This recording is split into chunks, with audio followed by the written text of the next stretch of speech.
went to Ohio to find out what had happened there in the 2004 election. I found voting flaws, partisan laws, conflicts of interest, and corrupt corporations. Let's turn these off, please. I just wanted some basic information. I can't provide that. So in the 2006 elections in Ohio, I did something about it. I helped found Video the Vote and watched our effort to document and post Election Day problems spread nationwide. But these aren't your traditional poll monitors. VideoTheVote.org is asking anyone. An organization called Video the Vote is stepping up to give frustrated poll workers and voters a voice. I made a film about it called Free for All, because our elections are supposed to be free for all of us. Rise together, we rise together, we rise together, we rise together, we rise together, we rise together, we rise together, we rise. If you believe in redemption.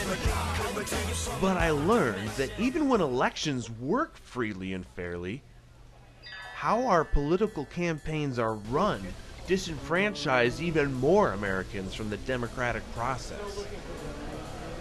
While I was in Ohio, a political scandal was unraveling. One so vast and so ludicrous, I couldn't believe it. This scandal, Coingate, exposed what's wrong with our campaign process and how if you want to have a voice in government, it's pay to play.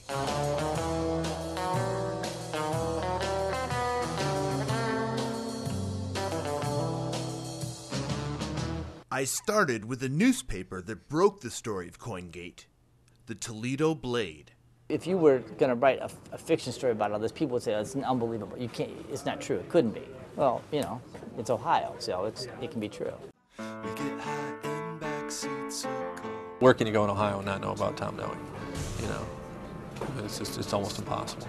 The tale of Coingate is a bizarre tale. I mean, this was a scandal that started with the state of Ohio investing in rare coins. We have a very well-connected political guy who gets a contract to invest $50 million of injured worker and small business money in rare coins. But he invested in not only coins, but he invested in collectibles. So, you know, Beanie Babies, you know, LeBron James jerseys. He put about the first 14 million of it right in his pocket.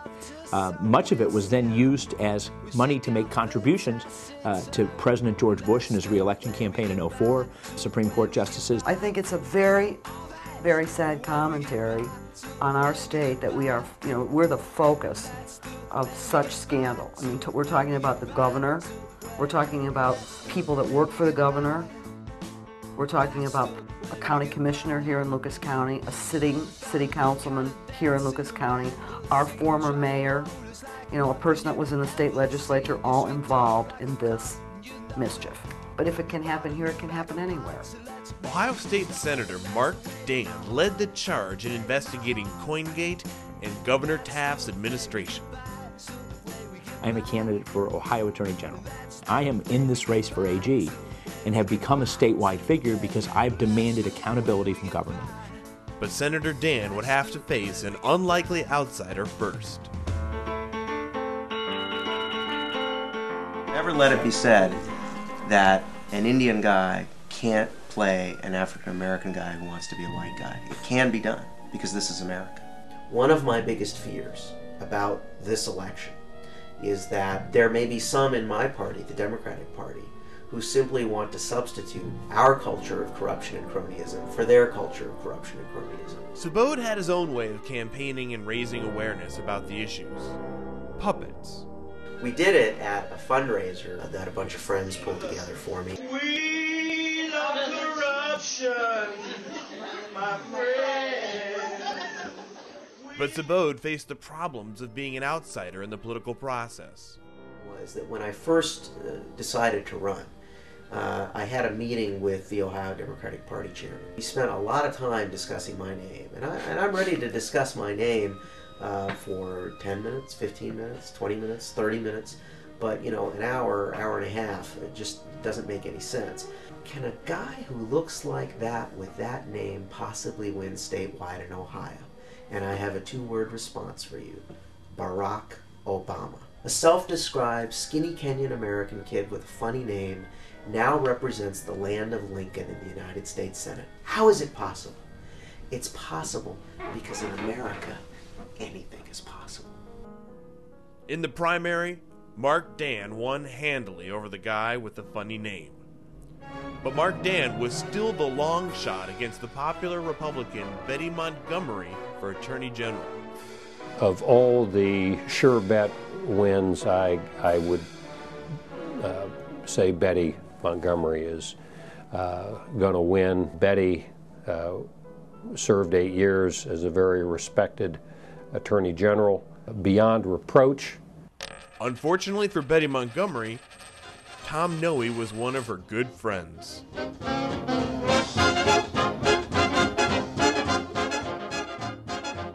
She took thousands from convicted felon Tom Noe, then admitted she did nothing to stop Noe's crimes. Mark Dan's cleaning up her mess. I want you to hold us to a higher standard. Are you willing to do that? This has been an excruciating and painful process. I have not conducted myself in a way that is consistent with my values as a husband, a father, and my responsibilities as Attorney General of Ohio.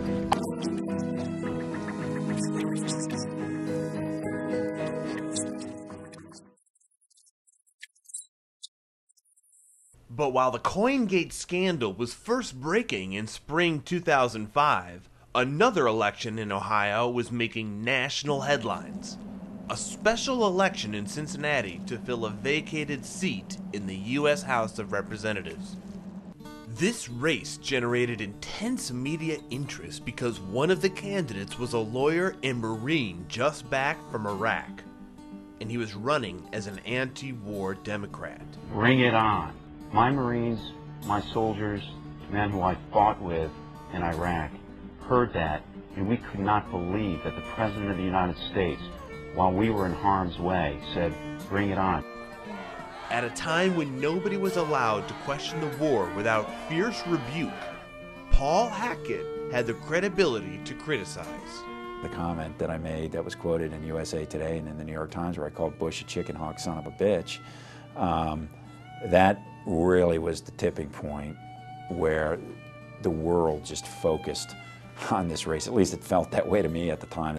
The Republican National Committee was quoted as saying, we're going to go to Cincinnati and we're going to bury Hackett. My daughter, who was 8 then, saw it in the front page of the Enquirer and read it, and, you know,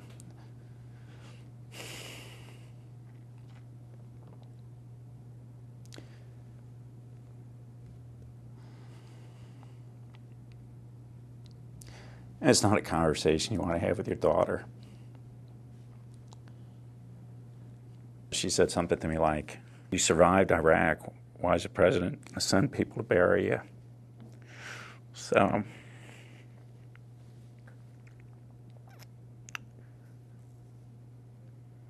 said, hey, you know what, fuck them, bring them on. His Republican opponent was someone who would not normally have a challenge in one of the most reliably Republican districts in America. But when you look at the bigger picture, most of the folks in that part of the world really don't hate us. They like Western ideas, they like our music, they like our dress, they like our food. I mean, Kentucky Fried Chicken is growing by leaps and bounds there.